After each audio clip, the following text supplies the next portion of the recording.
আজকে আমি এমন একটি জায়গায় সার্ভাইভ করব যেখানে সঠিক দক্ষতা না থাকলে আপনি 1-2 সেকেন্ডই মারা খাবেন। আমি জিউন গিলিস। বাঁচতে হলে পালাতে হবে। চলুন চলুন চলুন, ওদিকে চলুন। মনে হচ্ছে যেন ভিতরে দ্বিতীয় মহাযুদ্ধ থেকেও অনেক বড় কিছু হচ্ছে। এখানে আর কোনো ওগানা দিকে দেখতে পাচ্ছি না, মনে হচ্ছে এলিয়েন এসে পড়েছে। দেখতে থাকুন আরো একটা রোমাঞ্চকর জিউনের অ্যাডভেঞ্চারের সমাপ্তি পর্যন্ত।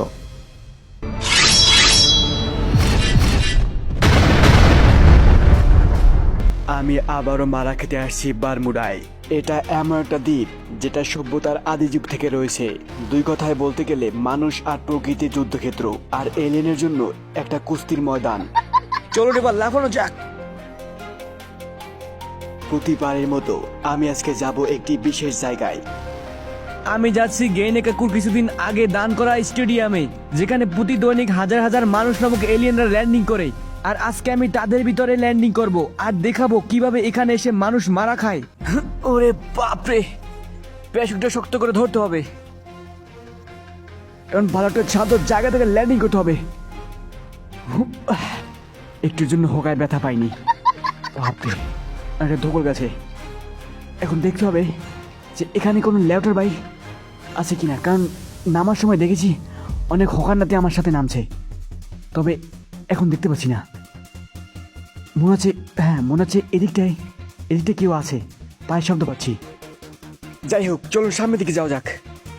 বাঁচতে হলে পালাতে হবে, তাই চোখ কান বন্ধ রাখুন আর পাটাকে খোলা রাখুন। সুযোগ পেলেই পালিয়ে যান।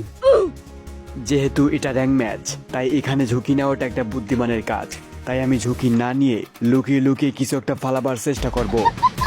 চলুন চলুন চলুন, ওদিকে চলুন। দেখি কিছু পাই কিনা যেটা আমার সার্ভাইভে কাজে আসবে। তবে এই জায়গাটা মূলত একদম ফাঁকা। এখন আস্তে আস্তে করে আমি ভিতরে ঢোকার চেষ্টা করব। হ্যাঁ, এই যে কিছু একটা পেয়েছি। বাপরে, AK-47। এটা দিয়ে মূলত কিছুক্ষণ সার্ভাইভ করা যাবে। এখন আস্তে আস্তে করে ভিতরে ঢোকার চেষ্টা করব। এখান থেকে আর একটা গান পেলাম।